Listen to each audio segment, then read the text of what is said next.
കപ്പലോട്ടിയ തമിഴൻ എന്നറിയപ്പെടുന്ന സ്വാതന്ത്ര്യസമര നേതാവ് ആരാണ്? വി.ഒ. ചിദംബരം പിള്ളൈ. 1906 ബ്രിട്ടീഷുകാരുടെ ബ്രിട്ടീഷ് ഇന്ത്യ സ്റ്റീം നാവിഗേഷൻ കമ്പനിക്ക് പകരമായി സ്വദേശി സ്റ്റീം നാവിഗേഷൻ കമ്പനി സ്ഥാപിച്ചു. ബാലഗംഗാധര തിലകൻ്റെ ആശയങ്ങളിൽ പ്രചോദിതനായാണ് ഇദ്ദേഹം സ്വദേശി പ്രസ്ഥാനത്തിൽ പങ്കാളിയായത്. ഇന്ത്യയിലെ തന്നെ ആദ്യത്തെ തൊഴിലാളി സമരങ്ങളിലൊന്നായ തൂത്തുക്കുടിയിലെ കോറൽ മിൽ തൊഴിലാളി സമരത്തിന് നേതൃത്വം നൽകിയതും ഇദ്ദേഹം തന്നെയാണ്. 1908 രാജ്യദ്രോഹ കുറ്റം ചുമത്തി ഇദ്ദേഹം അറസ്റ്റിലായി. 1922-24 കാലഘട്ടത്തിൽ ആന്ധ്രാപ്രദേശിലെ കിഴക്കൻഘട്ട മലനിരകളിലെ ആദിവാസി ജനവിഭാഗങ്ങളെ സംഘടിപ്പിച്ച് അവരുടെ അവകാശങ്ങൾക്കായി രംഭ കലാപം നയിച്ച വിപ്ലവകാരി ആരാണ്? അല്ലൂരി സീതാരാമ രാജു. ഈ സമരം മന്യം റിബല്യൻ എന്നും അറിയപ്പെടുന്നു. 1924 തൻ്റെ 27-ാം വയസ്സിൽ ബ്രിട്ടീഷുകാർ അദ്ദേഹത്തെ പിടികൂടി വധിച്ചു.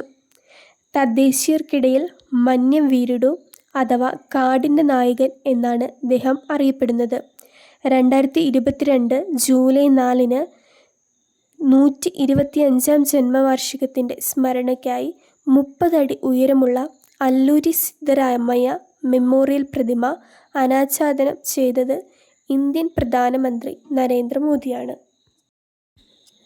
അടുത്ത ചോദ്യം: അഹിംസയിലൂടെ ബ്രിട്ടീഷ് ഭരണത്തിനെതിരെ പോരാടാൻ ഖുദായ് ഖിദ്മത്ഗർ പ്രസ്ഥാനം രൂപീകരിച്ച നേതാവ്? ഉത്തരം: ഖാൻ അബ്ദുൾ ഗാഫർ ഖാൻ. ചുവന്ന കുപ്പായമാണ് ഈ പ്രസ്ഥാനത്തിലെ പ്രവർത്തകർ ധരിച്ചിരുന്നത്. ഈ പ്രസ്ഥാനം ഇംഗ്ലീഷിൽ സെർവൻസ് ഓഫ് ഗോഡ് എന്ന പേരിലാണ് അറിയപ്പെട്ടിരുന്നത്. പഷ്തൂൺ ജനതകൾക്കിടയിൽ അഹിംസ പ്രചരിപ്പിക്കാൻ ഇവർക്കായി. നിസ്സഹകരണ പ്രസ്ഥാനം, ക്വിറ്റ് ഇന്ത്യ സമരം തുടങ്ങിയവയിൽ പങ്കെടുക്കുകയും ഇന്ത്യ വിഭജനത്തെ എതിർക്കുകയും ചെയ്ത സംഘടനയാണിത്. ഭാരതരത്നം ലഭിച്ച ആദ്യത്തെ ഇന്ത്യൻ പൗരനല്ലാത്ത വ്യക്തി, അതിർത്തി ഗാന്ധി എന്നീ വിശേഷണങ്ങളും ഖാൻ അബ്ദുൾ ഗാഫർ ഖാന് ഉണ്ട്. അടുത്ത ചോദ്യം: 1942 ക്വിറ്റ് ഇന്ത്യ സമരകാലത്ത് രഹസ്യ കോൺഗ്രസ് റേഡിയോ സ്ഥാപിച്ച വ്യക്തി ആരാണ്? ഉത്തരം: ഉഷ മേത്ത. സ്വാതന്ത്ര്യസമര വാർത്തകൾ ജനങ്ങളിലേക്ക് എത്തിക്കാനായാണ് ഈ റേഡിയോ സ്ഥാപിച്ചത്. This is the Congress radio calling on 42.43 metres എന്ന പ്രഖ്യാപനത്തോടെയാണ് ഇതിൻ്റെ പ്രക്ഷേപണം ആരംഭിച്ചിരുന്നത്. കോൺഗ്രസ് റേഡിയോ കണ്ടെത്തിയതിനെ തുടർന്ന് ബ്രിട്ടീഷുകാർ ഉഷ മേത്തയെ അറസ്റ്റ് ചെയ്യുകയും പിന്നീട് ഇവരെ പീഡനത്തിനിരയാക്കുകയും ചെയ്തു.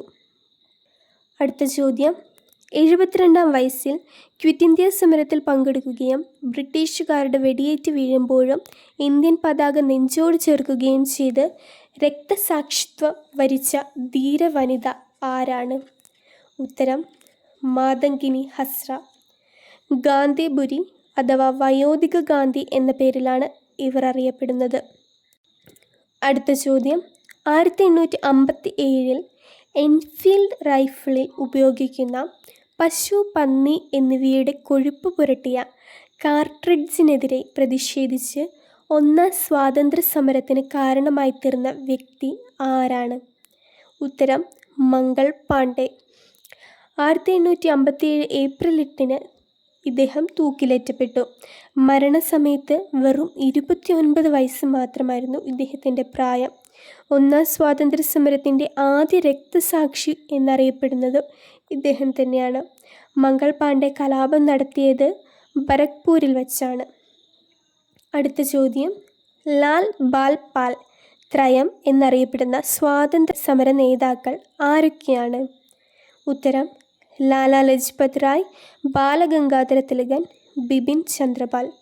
തീവ്ര ദേശീയവാദത്തിൻ്റെ പ്രമുഖ വക്താക്കളായിരുന്നു ഇവർ മൂവരും. ഇന്ത്യൻ വിപ്ലവ ചിന്തയുടെ പിതാവെന്നാണ് ബിപിൻ ചന്ദ്രപാലിനെ വിശേഷിപ്പിക്കുന്നത്. അടുത്ത ചോദ്യം: ഇന്ത്യൻ നാഷണൽ കോൺഗ്രസ് പ്രസിഡൻ്റായി ഏറ്റവും കൂടുതൽ തവണ തിരഞ്ഞെടുക്കപ്പെട്ട വ്യക്തി ആരാണ്?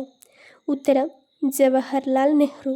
4 തവണയാണ് ഇദ്ദേഹം ഇന്ത്യൻ നാഷണൽ കോൺഗ്രസിൻ്റെ പ്രസിഡൻ്റായി തിരഞ്ഞെടുക്കപ്പെട്ടത്.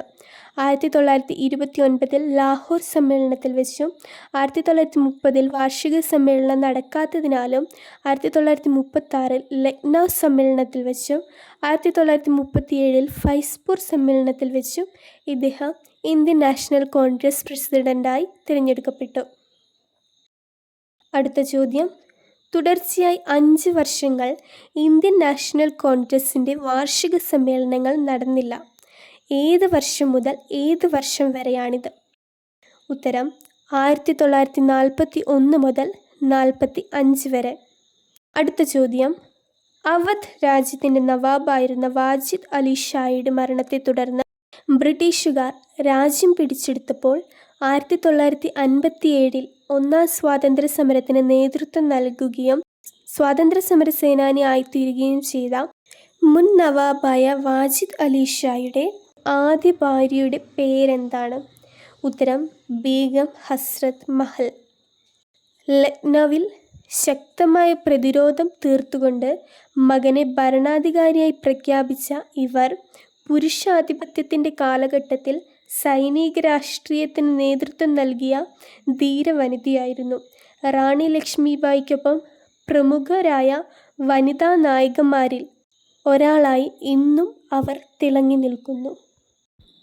ഇതായിരുന്നു ഈ വീഡിയോയിലെ അവസാനത്തെ ചോദ്യം.